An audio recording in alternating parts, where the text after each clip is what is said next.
¿A quién debemos creerle? ¿A lo que dice la Torá o a lo que muestra la evidencia arqueológica?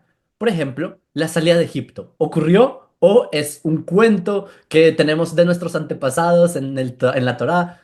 Tenemos como invitado a alguien que es un experto en esta temática. Ya he visto algunas de sus charlas en foros de un nivel muy alto, que ya les hablaré un poco de esto. Y bienvenido al Hajam Yaakov Bitton. Muchas gracias, Jacob. Gracias a Muchas ti gracias por por hospedarme. acceder. Si me permites contarle un poco al público sobre tu trasfondo para que las personas se den una impresión del tema. Además de que eres abogado, yo vi tus charlas en el foro de Ibn Sefagad, que es un foro que, digamos, motiva sobre la cultura sefaradí y en un estándar de Torah muy alto y también un estándar académico. Tiene acá el Jajam Bitton, tiene una semijá de Yeshiva University, es decir, una ordenación, tiene una maestría en Talmud también de Estados Unidos. La verdad es que su lengua del día a día no es español, así que público, tengan un poco de paciencia si hay algún término en inglés que no entenderán, escríbanos en los comentarios y les aclaramos. Y él vive en Estados Unidos y bienvenido. Muchas gracias. Gracias por Mi, hospedarme. lo que quisiera preguntarte primero es, ¿qué dice la arqueología sobre Itziat Mitzrayim? Es decir, sobre la salida de Egipto. La opinión popular diría que la arqueología supuestamente ha demostrado que la historia de Am Israel, tal como se cuenta en la Torá, es ficción. No ha pasado así. Los arqueólogos más famosos de las civilizaciones egipcia y del Medio Oriente, muchos de ellos judíos, dan por sentado que la salida del Egipto no ha tenido lugar. Insisten en esta opinión como si fuera un dogma, una posición científica, como si hubiera sido establecido científicamente ya, que es algo que no ha pasado, no hay ninguna prueba sobre eso, y por eso es importante dejar algunas cosas claras desde el principio, a priori sobre lo que es la arqueología, lo que no es la arqueología, los límites. En primer lugar, historia no es ciencia. Hay que diferenciar entre la historia y la ciencia. Los historiadores presentan como historia eh, teorías que pueden tener, que están basadas en parte sobre ciertos hechos que han sido encontrados, pero todo lo que nos están dando es una idea, una teoría entre muchas, de lo que puede haber sucedido, de lo que puede haber sucedido. Hay pistas, se encuentran pistas y se presenta una historia que encaja con estas pistas, pero pueden haber muchísimas eh, historias que también encajarían con las mismas pistas. Los historiadores eligen una de esa historia, pero no quiere decir que las demás no sean válidas. Y esto es muy importante, porque los historiadores nunca te lo van a decir. Historiadores, arqueólogos, siempre van a presentar sus teorías, sus historias, como si fuera la ciencia, la verdad, el hecho, como una verdad objetiva, absoluta, que hay que aceptar, no se puede rechazar, y hay que diferenciar. Historia no es ciencia. Lo que dices es una de mis grandes incomodidades con este tipo de ciencias, entre comillas. Ellos la llaman ciencias, pero es que no son ciencias exactas. Yo, por ejemplo, soy ingeniero Ujú, químico, y ahí sí estamos hablando de una ciencia que tú puedes calcular, que tú claro. puedes demostrar, puedes hacer repeticiones y llegar a las conclusiones de que así funciona. Con la historia no ocurre esto. Y a mí lo que me sorprende es que en el ámbito académico hay muchas personas que se comen este cuento. Pero te quisiera preguntar entonces en este hilo de ideas, ¿tú consideras que hay alguna parte de los arqueólogos que consideren que estas historias contadas en la Torá sí ocurrieron? Hay ciertos arqueólogos que sí tienen más simpatía hacia la tradición judía, especialmente los arqueólogos de hace 50, 60, 70 años. Al principio de la arqueología bíblica, existía una simpatía más grande y muchas de las motivaciones de los arqueólogos, que eran en muchos casos cristianos religiosos, eran establecer la veracidad de la Torá. Eh, Últimamente, las últimas décadas, los arqueólogos más famosos son aquellos que son más antagonistas y, y se tienen como objetivo probar que la Torá no ha pasado. Ese es su objetivo. Y la arqueología es una disciplina fascinante. A mí me encanta. Los arqueólogos merecen mucho crédito por los artefactos que han descubierto, civilizaciones desconocidas que nos hacen conocer. Son hallazgos valiosos que no hay que ignorarlos. No es lo que estoy diciendo, que no se me entienda mal. Pero también son muy limitados y hay que tener los límites. Hay límites en la cantidad de las cosas que se han encontrado. Todo lo que se haya encontrado de Egipto, que no se puede catalogar, es muchísimo, pero en las pirámides y en todos lados y en todos los museos del mundo. eh, n- es muchísimo y es la civilización que más se ha preservado por el clima árido de Egipto que permite que se preserven eh, todos los artefactos que se han encontrado. Pero por otro lado, estamos tratando de entender o de conocer una civilización de más de 3.000 años. Más de 3.000 años. Imagínate los millones y millones de personas que han vivido ahí. Si te pidiera a ti que me des un sample, una muestra de tu vida, para que alguien en 100 años pueda entender quién eras y lo que pensabas, ¿cuánto tendrías que mostrarme? ¿Qué tanto? ¿Los libros que tienes atrás tuyo, es eso suficiente o es solamente una parte pequeña de tu vida? Por eso está el límite de la cantidad. Después está el límite de la fiabilidad, porque digamos que encontremos algo que fue escrito por alguien en Egipto hace 3.500 años y esa persona dice ABC. ¿Cómo sé si esa persona es fiable? ¿Cómo puedo saber el tono que quiso darle esa persona a ese hecho? Es imposible saber.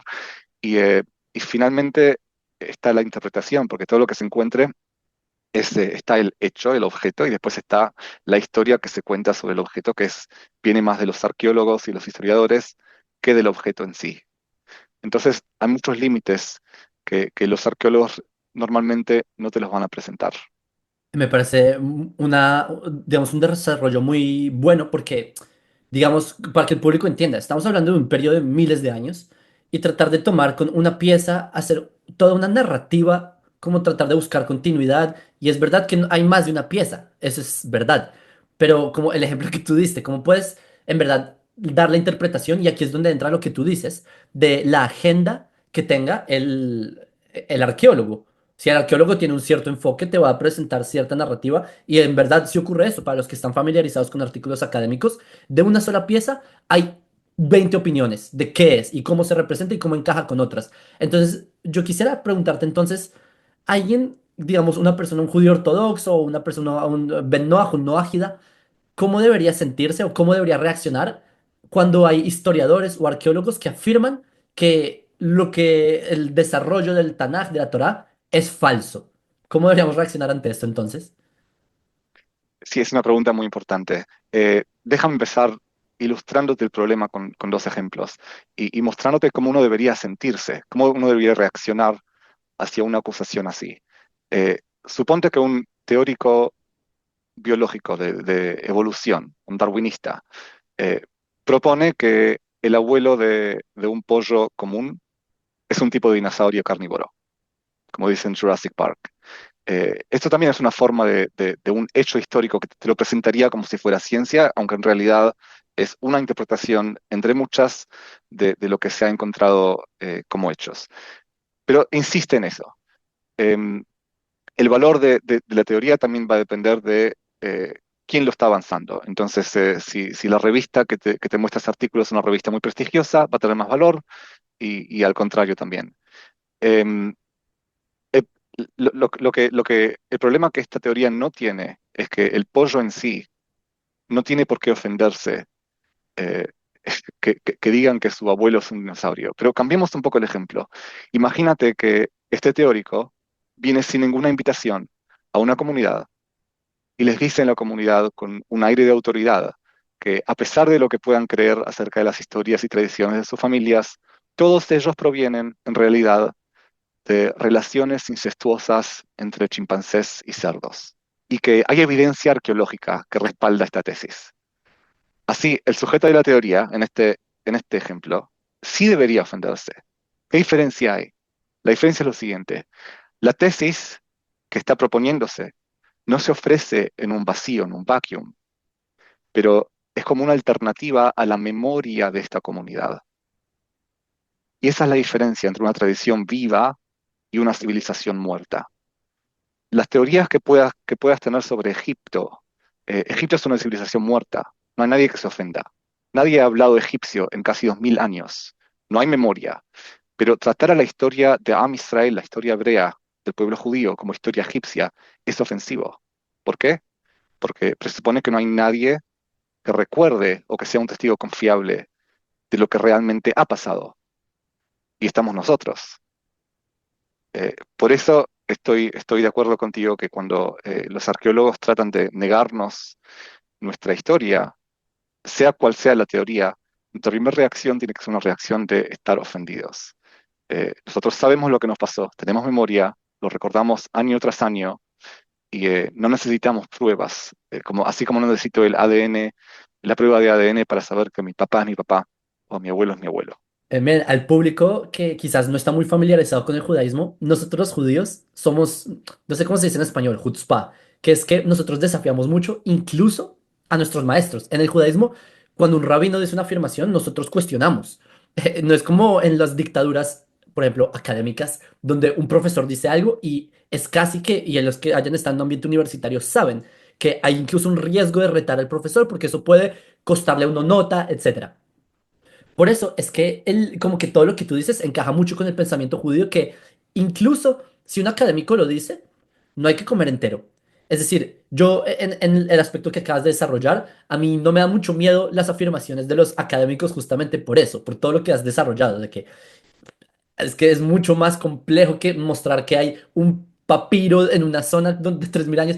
En todo caso, mi pregunta, y por otro lado, yo le tengo en verdad mucho aprecio a, como tú dijiste también, a estas personas que han dedicado su vida a estudiar. No es muy fácil tampoco ser un arqueólogo y mucho menos un erudito que en verdad conoce una gran cantidad de literatura sobre y sabe el idioma y puede leer jeroglíficos y cosas por el estilo.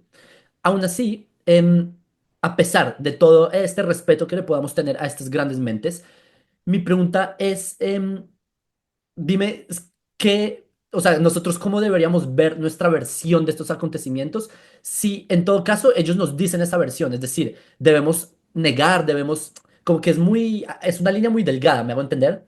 Bueno, mira, estamos hablando de personas muy inteligentes que decidieron que el mejor uso de su intelecto, tiempo y esfuerzos es encontrar maneras de demostrar a Am Israel, al pueblo de Israel, que lo que recordamos es incorrecto y que, por lo tanto, que es el segundo paso, que quizá no lo digan explícitamente, pero es lo que se implica, nuestra identidad no vale nada. Esa es esa es the bottom line, esa es la conclusión final. Y es algo que no se hace a menos que haya alguna patología profundamente arraigada en juego. Entonces, lo que uno tiene que preguntarse cuando es atacado por arqueólogos que, de nuevo, no ponen tanta obsesión en demostrar que cierta teoría de lo que ha pasado en la Grecia antigua está mal. Es un enfoque, es una obsesión, una cantidad de energía de probar que la Torá no es correcta, que es patológica.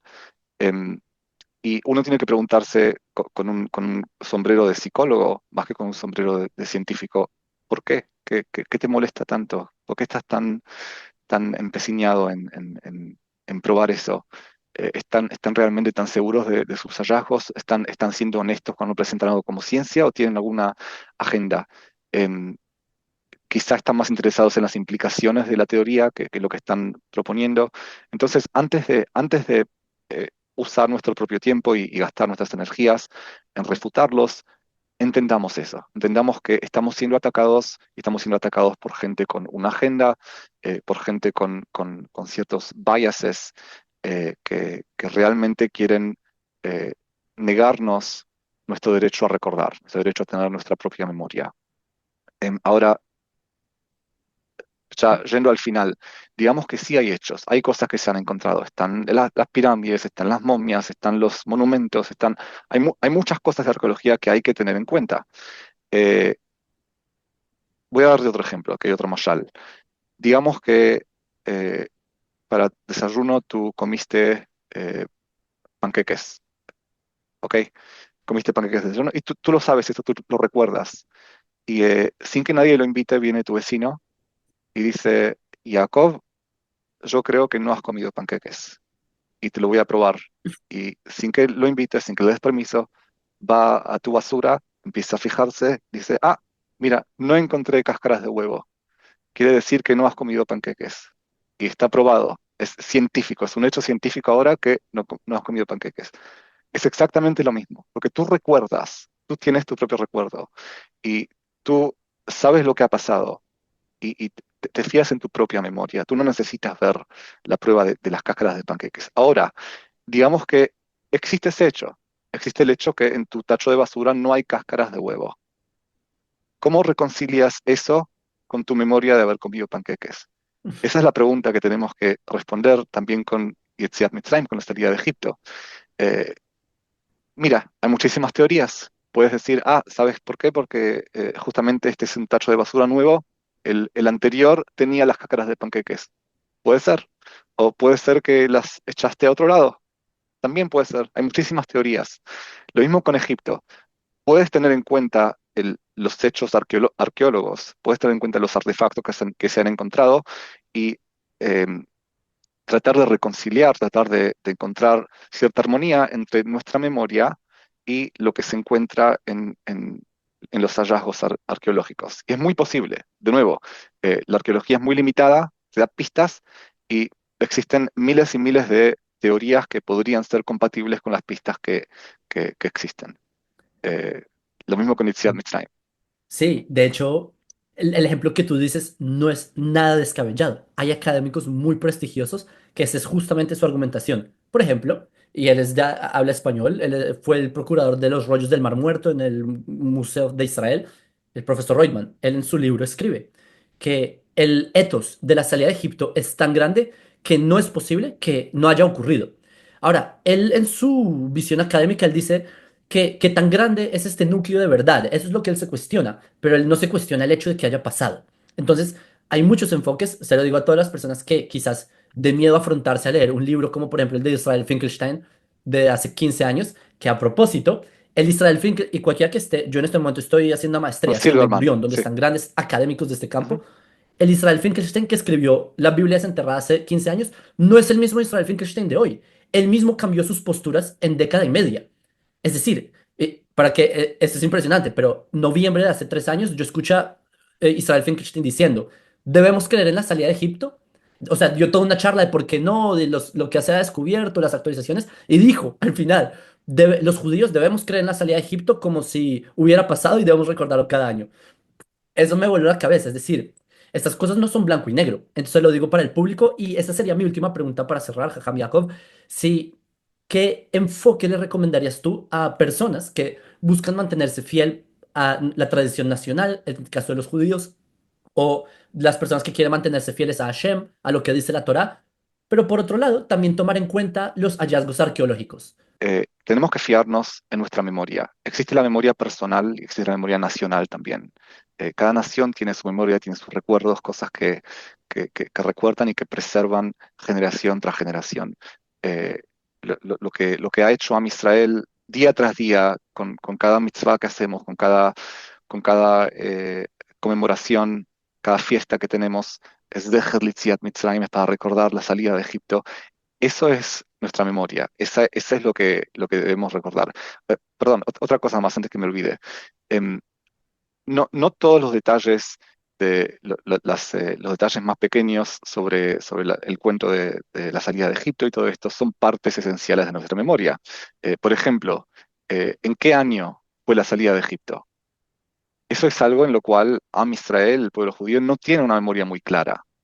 Eh, Hay razones culturales por eso. La razón cultural más importante es que la obsesión con saber en qué año pasó tal cosa o tal cosa es una obsesión bastante moderna, bastante nueva, bastante occidental.